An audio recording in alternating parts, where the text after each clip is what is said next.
Olá, exploradores! Hoje eu vou compartilhar com vocês uma história de arrepiar a espinha. Se você gosta de se sentir à beira do medo, está no lugar certo. Antes de começarmos, não se esqueça de curtir o vídeo, se inscrever no canal e ativar o sininho para não perder nenhuma história assustadora. Agora apague as luzes, coloque os fones de ouvido e prepare-se para uma jornada aterrorizante. Hoje vamos conhecer o vidente que ajudou, sem saber, um assassino a atormentar suas vítimas. Vamos lá. Ser vidente não é uma tarefa fácil. As pessoas têm muitas expectativas e muitas vezes não entendem o esforço mental e emocional que envolve esse trabalho. Desde pequeno, sempre tive uma sensibilidade para o sobrenatural. Era aquele tipo de criança que via coisas que os outros não viam e sentia presenças que ninguém mais parecia notar. Com o tempo, aprendi a controlar isso e a usar esse dom para ajudar os outros. Meu trabalho é simples, pelo menos na teoria. Os clientes trazem objetos pessoais de seus entes queridos falecidos e, com esses itens, tento me comunicar com os espíritos. As sessões variam de pessoa para pessoa. Às vezes, a conexão é clara e direta. Outras vezes, é como tentar ouvir uma conversa através de uma parede grossa. Mas, independentemente da dificuldade, sempre me dedico ao máximo para trazer algum conforto e paz para quem me procura. Entre os meus clientes havia um que se destacava, o Sr. Almeida. Ele era um homem idoso, de aparência frágil e sempre bem vestido. Suas visitas eram frequentes, quase semanais. No início, achei que ele apenas sentia muita falta de seus familiares e buscava consolo nas sessões. Ele trazia objetos variados, como relógios, medalhas e uma vez até uma velha foto amarelada pelo tempo. Sr. Almeida era sempre educado, mas havia algo nele que me deixava inquieto. Não conseguia colocar o dedo no que era, mas aquela sensação de desconforto persistia.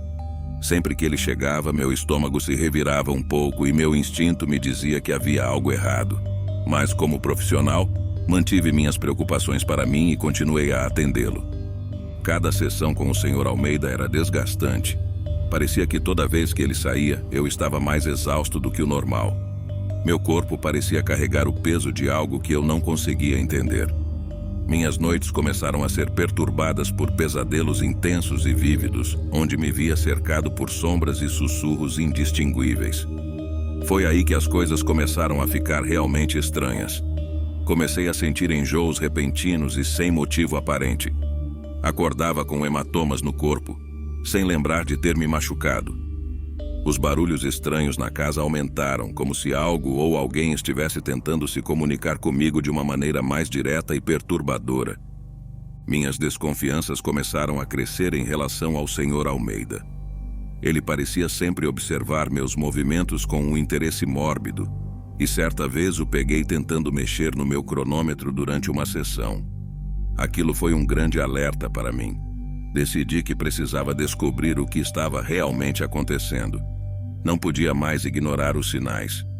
Para investigar, instalei uma câmera discretamente no teto do meu consultório, apontada diretamente para a mesa onde realizava as sessões. Minha ideia era simples: registrar tudo e tentar encontrar alguma explicação lógica para os eventos que estavam acontecendo. Na sessão seguinte, o Sr. Almeida trouxe um lenço e mencionou um nome: Cristiano.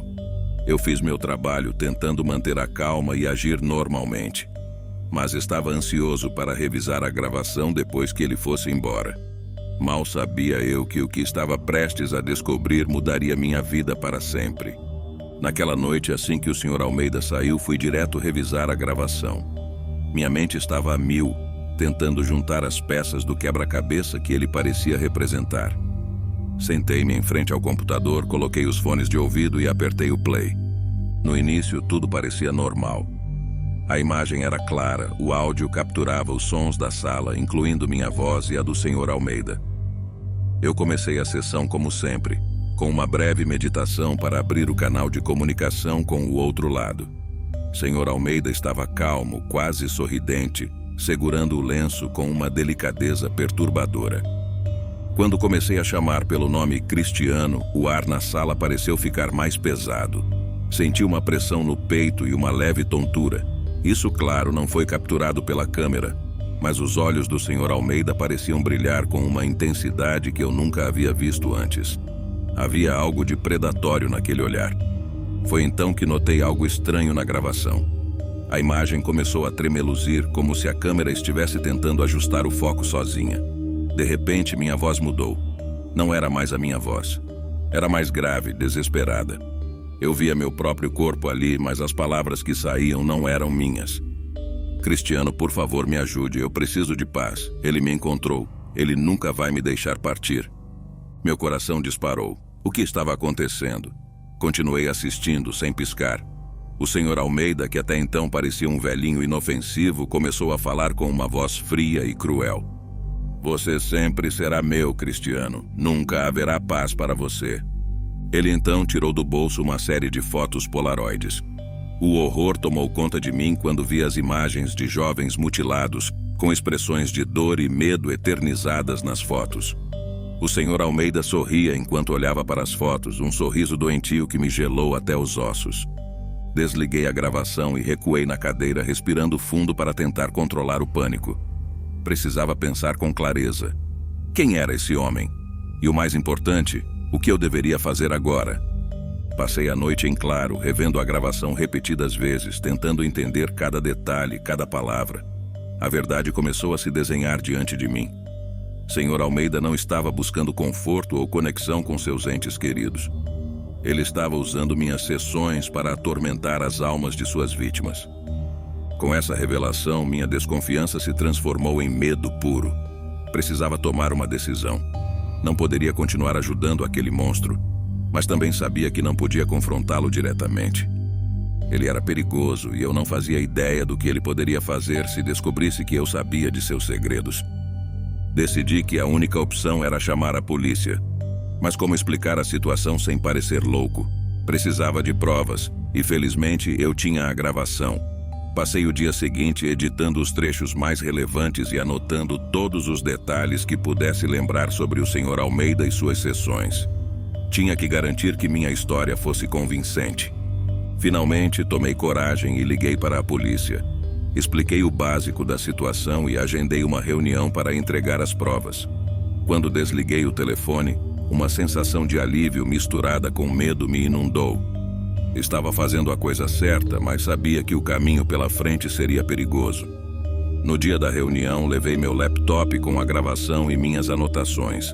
Os policiais me ouviram com atenção, mas vi a dúvida em seus olhos. Era compreensível. Minha história era surreal, digna de um filme de terror. Mas quando mostrei a gravação, a expressão deles mudou. Havia algo nas palavras de Cristiano e na crueldade do Sr. Almeida que era inegavelmente real. Com a polícia convencida pela gravação, as coisas começaram a se mover rapidamente. Os policiais prometeram manter minha identidade em segredo e me asseguraram que estariam prontos para agir na próxima sessão com o Sr. Almeida. Eu estava aliviado por finalmente ter feito algo a respeito, mas o medo ainda me assombrava. Na semana seguinte, cada dia parecia se arrastar. Meus nervos estavam à flor da pele e os pesadelos continuavam a me atormentar. Parecia que o espírito de Cristiano estava tentando me avisar de algo ainda mais terrível. Passei as noites acordado, revendo mentalmente cada detalhe, tentando me preparar para o que estava por vir. Finalmente, o dia da sessão chegou. A polícia estava pronta, com uma equipe disfarçada nas proximidades, pronta para entrar em ação. Eu me preparava como de costume, mas meu coração batia mais rápido a cada minuto. Quando a campainha tocou, quase pulei da cadeira. Sr. Almeida entrou com seu habitual sorriso gentil e um objeto novo, um velho relógio de bolso. Eu respirei fundo e comecei a sessão, tentando manter a calma. Ao chamar pelo nome Cristiano, a tensão na sala era palpável. Podia sentir os olhos de Sr. Almeida perfurando minha alma, esperando, observando. Como antes, minha voz começou a mudar e o espírito de Cristiano se manifestou. Desta vez, as palavras eram mais claras, mais desesperadas. Ele está aqui, ele nunca vai parar, ele nunca vai deixar ninguém partir. Sr. Almeida sorriu, mas seus olhos estavam frios como o gelo. Ele começou a falar com uma voz que me causou arrepios. Você pertence a mim, Cristiano, e agora ele também pertence a mim. Foi quando a porta da sala se abriu com um estrondo. Os policiais invadiram o local, armas em punho, gritando para Sr. Almeida levantar as mãos. Ele não resistiu, mas o sorriso nunca deixou seu rosto. Enquanto era algemado, ele olhou diretamente para mim e murmurou: "Isso ainda não acabou." Ver Sr. Almeida sendo levado embora deveria ter sido um alívio, mas a sensação de perigo ainda estava ali. Sabia que ele estava fora de circulação, mas as palavras dele continuavam a ecoar na minha mente. Os dias seguintes foram uma mistura de entrevistas com a polícia e tentativas de retornar à normalidade. A mídia ficou sabendo do caso e logo minha história estava em todos os noticiários. Eu me tornei uma espécie de herói local, mas a realidade era bem menos glamourosa. Estava exausto, mentalmente e emocionalmente. A polícia começou a investigar mais a fundo a vida de Sr. Almeida, e o que descobriram foi ainda mais perturbador. Ele tinha um histórico de desaparecimentos ao seu redor, mas sempre conseguiu se safar.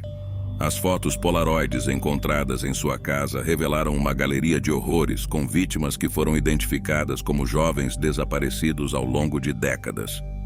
Ele era um verdadeiro monstro, escondido atrás de uma fachada de normalidade. Eu sabia que não poderia mais continuar com meu trabalho da mesma maneira. O trauma de ajudar inadvertidamente um assassino a atormentar suas vítimas me afetou profundamente. Cada sessão que realizava, cada objeto que tocava me lembrava da escuridão que existia no mundo. Mas, de alguma forma, também senti uma responsabilidade maior. Agora que sabia do que algumas pessoas eram capazes, tinha que ser ainda mais cuidadoso com meu dom. Não podia mais permitir que o mal se aproveitasse de minha capacidade de comunicação com o além. Com o Sr. Almeida preso e a polícia investigando suas atrocidades, minha vida deveria ter voltado ao normal, mas não foi o que aconteceu. Cada dia parecia um borrão. Cada noite era um pesadelo interminável. O rosto de Cristiano e as palavras desesperadas dos espíritos que eu tinha contatado através do Sr. Almeida me assombravam sem parar. Meus clientes habituais notaram a mudança. Eu estava mais tenso, mais reservado. Alguns até pararam de me procurar, achando que eu não era mais capaz de ajudar como antes. E, honestamente, talvez eles estivessem certos. Mas havia um peso que eu ainda carregava, a responsabilidade de dar paz às vítimas de Sr. Almeida. Foi então que comecei a receber visitas inusitadas. Pessoas que nunca tinham me procurado antes, mas que, de alguma forma, pareciam saber o que eu tinha passado. Vinham com histórias perturbadoras e objetos carregados de uma energia que me fazia tremer. Um homem trouxe uma boneca antiga, dizendo que era da irmã que desaparecera anos atrás. Uma mulher trouxe um diário, pertencente a seu filho desaparecido. Cada sessão era uma viagem nos horrores que Sr. Almeida havia causado. Os espíritos dessas vítimas estavam inquietos, implorando por paz, mas também por justiça. Eu sabia que a polícia estava fazendo o possível, mas havia algo mais, algo que só eu poderia fazer. Decidi que não podia simplesmente abandonar esses espíritos. Precisava ajudá-los a encontrar paz, mesmo que isso significasse mergulhar novamente na escuridão. Foi um processo lento e doloroso, mas, sessão após sessão, comecei a sentir que estava fazendo a diferença. Uma noite, enquanto revisava minhas anotações e gravações, ouvi um barulho vindo da minha sala de sessões. Era um som sutil, mas inconfundível, como um sussurro vindo de todos os cantos ao mesmo tempo. Peguei uma vela e fui até lá, o coração batendo descontrolado. A sala estava fria, mais fria do que deveria estar, mesmo no meio da noite. A vela tremeluziu, lançando sombras dançantes nas paredes. E então eu vi. No centro da mesa, onde normalmente colocava os objetos dos clientes, estava um lenço. O mesmo lenço que Sr. Almeida tinha trazido na primeira vez que mencionei Cristiano. Meus joelhos quase cederam. Como aquilo estava ali. Aproximando-me lentamente, peguei o lenço com mãos trêmulas. Uma sensação de desespero me envolveu. E ouvi novamente o sussurro, agora mais claro. Ele está vindo. Antes que pudesse processar o que estava acontecendo, a vela apagou, mergulhando a sala na escuridão total. Meus olhos tentaram se ajustar, mas tudo o que eu conseguia ver eram sombras se movendo. Um frio cortante subiu pela minha espinha quando senti uma presença ao meu lado. Algo que eu sabia que não era humano. Liguei a luz rapidamente, tentando afastar o medo crescente. A sala estava vazia, mas a sensação de ser observado não desaparecia. Sentei-me, tentando recuperar o fôlego. Precisava pensar, precisava entender o que estava acontecendo. As noites seguintes foram igualmente perturbadoras. Parecia que a presença de Sr. Almeida estava de alguma forma retornando, tentando me atormentar. Mas como? Ele estava na prisão, não podia me alcançar. Ou podia? Nessa maré de incertezas, comecei a pesquisar mais profundamente sobre o passado de Sr. Almeida. Descobri que ele tinha um histórico de envolvimento com o ocultismo, algo que a polícia não havia mencionado. Isso explicava o poder que ele parecia ter sobre os espíritos, e por que mesmo na prisão sua influência ainda se fazia sentir. Comecei a procurar ajuda de outros videntes e especialistas em ocultismo. Precisava entender como combater essa presença maligna. A maioria deles se recusou a se envolver, dizendo que era muito perigoso. Mas um velho amigo, um vidente experiente, concordou em me ajudar. Ele me explicou que Sr. Almeida tinha criado laços poderosos com os espíritos de suas vítimas, usando rituais antigos e proibidos. Para romper esses laços, precisaria de uma cerimônia específica, algo que nunca havia feito antes. Era arriscado, mas não tinha outra escolha. Se não fizesse nada, Sr. Almeida continuaria a atormentar não apenas a mim, mas também os espíritos das vítimas. A preparação para a cerimônia foi intensa. Eu e meu amigo vidente passamos dias estudando antigos manuscritos e coletando os itens necessários para o ritual. Precisávamos de tudo para quebrar os laços que Sr. Almeida havia criado. A lista era longa: velas negras, ervas raras, amuletos de proteção e um círculo de sal. Cada item tinha um propósito específico para garantir nossa segurança e a eficácia do ritual. A noite da cerimônia chegou e a tensão era palpável. Minha sala de sessões estava transformada, parecendo mais um cenário de um filme de terror do que um lugar de comunicação espiritual. As velas estavam acesas, lançando sombras inquietas nas paredes, e o círculo de sal estava cuidadosamente desenhado no chão. No centro, coloquei o lenço de Cristiano e as fotos polaroides das outras vítimas que havia encontrado nas coisas de Sr. Almeida. Meu amigo começou a recitar as antigas palavras do ritual e eu o acompanhei. Minha voz trêmula no início, mas ganhando força conforme avançávamos. O ar parecia vibrar com energia e a temperatura da sala caiu drasticamente. Podíamos sentir a presença dos espíritos como se eles estivessem à espera de nossa ação. No auge da cerimônia, senti uma pressão avassaladora em minha mente. As vozes dos espíritos se intensificaram e pude ouvir os gritos de agonia e desespero das vítimas. Minha visão ficou turva e por um momento achei que iria desmaiar. Mas continuei, sabendo que não podia parar. Precisávamos completar o ritual. De repente, a sala ficou em silêncio. As velas tremeluziram violentamente e então se apagaram de uma só vez. Fiquei imóvel, esperando pelo que viria a seguir. Foi então que uma figura sombria apareceu no centro do círculo de sal. Era a forma de Sr. Almeida, mas distorcida como uma sombra em um espelho quebrado. Ele me olhou com aqueles olhos frios e vazios, um sorriso malévolo se formando em seus lábios. Mas antes que ele pudesse falar, meu amigo vidente lançou o amuleto de proteção no círculo, e Sr. Almeida gritou em agonia. As sombras ao redor dele começaram a se dissipar, e pude ouvir as vozes dos espíritos se tornando mais calmas, mais pacíficas. Com um último grito, a figura de Sr. Almeida desapareceu, e as velas se reacenderam por conta própria. O ar na sala se tornou mais leve, e a presença opressora que senti por tanto tempo finalmente se foi. Caí de joelhos, exausto, mas aliviado. Sabia que os espíritos das vítimas estavam finalmente em paz. Os dias seguintes foram de recuperação e reflexão. A polícia foi informada sobre o ritual, e eles continuaram suas investigações, agora com uma compreensão mais profunda do que enfrentávamos. Sr. Almeida, ainda na prisão, foi mantido em isolamento, com visitas e correspondências monitoradas de perto. As autoridades começaram a explorar a possibilidade de suas conexões com outros crimes ocultos e rituais sombrios. Eu, por outro lado, decidi que precisava de uma pausa. O trauma e o desgaste emocional de tudo o que aconteceu me deixaram à beira do colapso. Fechei meu consultório por um tempo, focando em minha recuperação mental e espiritual. A mídia, como sempre, teve um campo de histórias para contar. Alguns me pintaram como um herói, outros como um louco. Mas não me importava. O importante era que as vítimas de Sr. Almeida finalmente encontraram a paz que tanto buscavam. E eu consegui encerrar um capítulo sombrio da minha vida. E aí, exploradores, o que acharam dessa história aterrorizante? Já pensaram em como é viver com o peso de ajudar um assassino sem saber? Deixa nos comentários o que vocês fariam no meu lugar.